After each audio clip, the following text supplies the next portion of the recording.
Hi, so today I'm going to be talking about or presenting on the Agile methodology of Scrum. So to start out, I just thought I'd give a brief definition of Scrum. It's considered to be the most popular Agile methodology and the one that most people think of when they think of Agile. Although what's interesting is that in most cases, it's not always the one that you should use. Everything I read seemed to say, you should really make sure that this is the one that you need to use before you go ahead and use it. So, looking at it, so it provides a process for how to identify the work, who will do the work, how it will be done, and when it will be completed by. So, some of the roles include the Scrum methodology actually defines some roles, and they actually define product owner, Scrum master, and then you have other cross-functional team members, your Scrum team included in there.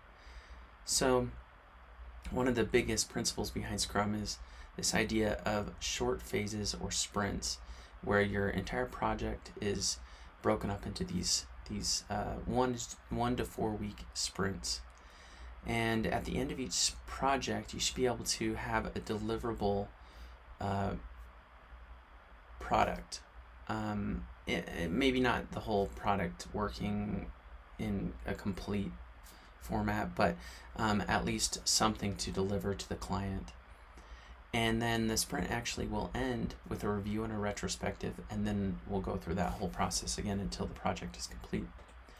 So I found this really good. I thought it was a really good visual representation of what Scrum actually is. And so I thought I could just go through this real quick. So kind of the beginning of the sprint, which is what this is illustrating kind of, well, I guess this is the Scrum process, but so you can see that a sprint is about 1 to 4 weeks, defined by the team or the company. And it usually will kind of start with the vision coming from the stakeholders, being passed down to the product owner, and then they'll create the product backlog. And then they'll take that product backlog and hold a sprint planning session.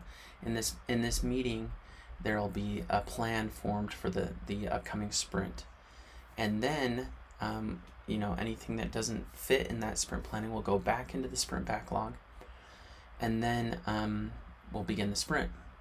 Now, while we're in the sprint, we'll be constantly having daily stand-ups in order to create the ability for team collaboration and discussion and blockers, solving blockers or any other issues that might come up. Along with, during the sprint time, we'll also be doing backlog refinements, which, as the sprint's going, there might be new requirements coming in, there might be new things that happen and come up, and so we're constantly refining that backlog in order to improve our following sprint or continuously improve this process. Then finally, once we're done with that sprint, we're actually going to have a shippable product. So we'll have a version and we'll increment it.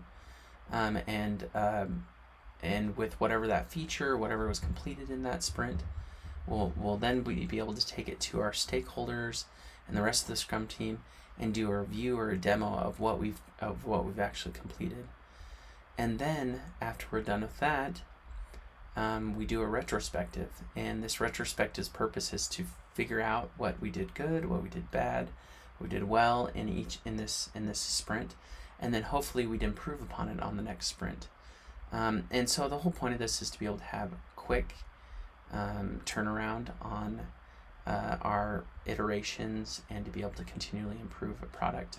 And the idea is going to be that there may be a lot of uncertainty when we start this project, and hopefully as we get closer to the deadline and as we're iterating on these sprints, uncertainty is going to keep decreasing and we'll know that we're on target.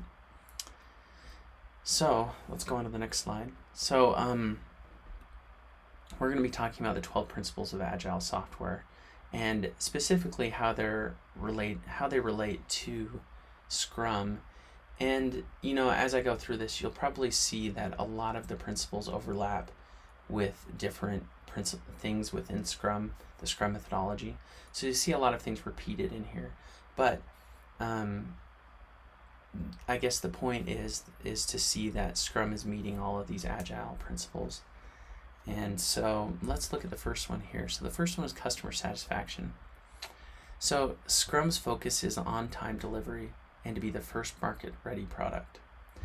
And then also setting the deadline, having that set deadline and saying it has to be met. So this helps in customer satisfaction because anytime we are meeting our product deadlines and trying to beat the market or be first to market, we're going to make our customers happy. The other thing to note is that we're working on short iterations, and so that allows us to have a deliverable, shippable product at the end of each iteration. And the good thing with that is it helps the customers realize the value of the product throughout our entire development of the project. So customer satisfaction should be in a really good situation because of that. And then we're also doing reviews and demos to make sure that at the end of each sprint that the customers are going to know, or the stakeholders are going to know what's going on, and they're going to hopefully say, okay, this isn't looking right, or this is looking right, and then we can change that in the following sprints. So the next principle is welcome change, and Sprint is very welcoming to change, and a lot of it has to do with the idea that we are working with a lot of uncertainty at the beginning, and we're okay with that when we go through the sprint process. So because of these short iteration times, and there's a lot of ability to change and pivot and shift with following sprints, and even within the sprint as far as requirements are changing and everything like that. So Scrum is built for uncertainty. That's basically the biggest premise behind it. And then we also have these different ceremonies that are around this change that we can do. So we've got backlog refinement that is constantly evaluating priority and grooming stories and things that to decide whether or not is this the right direction and everything. And then we also have sprint planning, which happens at the beginning of the sprint in order to help us figure out that priority and what we're going to be working on in that sprint. So one of the other principles, deliver frequently. I think this one is pretty obvious with the idea that Scrum we should be shipping small shippable portions every single sprint at the end of each sprint. So we're delivering to our stakeholders for review every single 1 to 4 weeks. And so right there, we should be meeting that Agile principle. Working together. So Scrum has their daily stand-ups, and then also this organization of being under a product owner, having a product owner, Scrum Master, and Scrum team members. And then you even have your stakeholders, which join in a few of the meetings and the ceremonies. So Scrum is really built around this idea of working together and following those principles. So motivated team. So when I was researching Scrum, I didn't see anything specific that said that you had to have a motivated team or that fit this exactly. But I couldn't see why this wouldn't be a principle of Scrum. There is a principle of accountability with the fact that we have daily stand-ups, we have these backlog refinements, retrospectives, we have all these different ceremonies that require team members to be motivated and contributing and participating. So I could see this being a principle in Scrum, even though maybe I couldn't find anything that talked about that. Face-to-face. So this is one of the principles in Agile. Basically, the importance of having these face-to-face meetings and conversations, and I believe that meets Scrum pretty well with each of the ceremonies that kind of I've talked about with sprint planning, daily stand-ups, review, demos, retrospectives, and constantly refining that backlog. So the idea of a working software. So we talked about the shippable portions. So at the end of each sprint, we should be delivering to the client a small shippable portion. And the idea behind that is hopefully that we have a working shippable portion. And so we want to be providing workable software as we're going so that the client or customer could see the value in what we're creating and how it could be contributing to them and meeting their needs. So along with that, we're also focusing on an on-time delivery and first market ready product. So if you look at this as, okay, we're shipping these portions that are working throughout the project, then by the end we're going to have working software because it should be working all throughout. And if it's not, then we should be correcting that on one of the next sprints.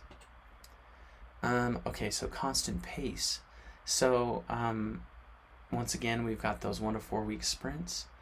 And another thing that's interesting is we're doing these sprint reviews.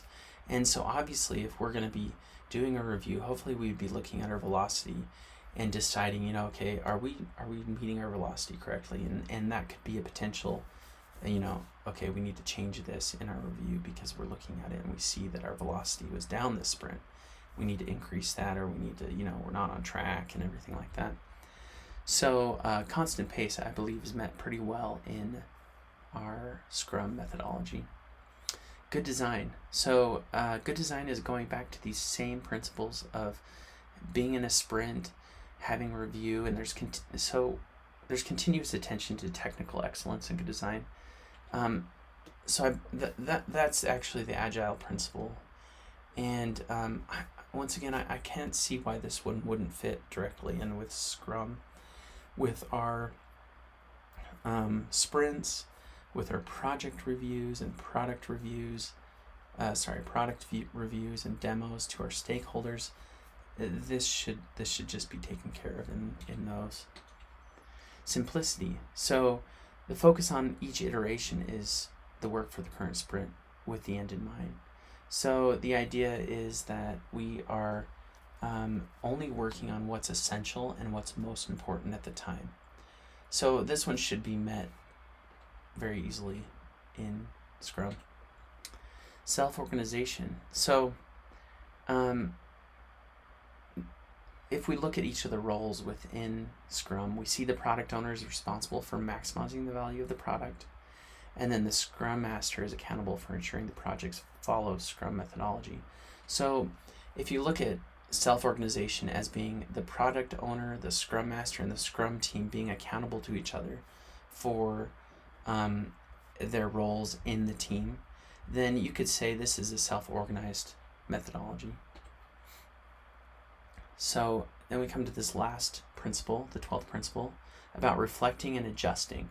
So Scrum will actually end their sprints with that review and retrospective, looking at lessons learned and trying to figure out how you can improve, continually improve with each iteration.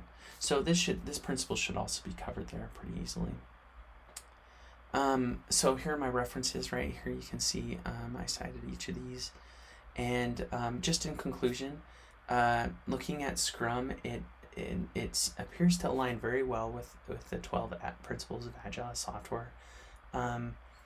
And my biggest takeaway from this is that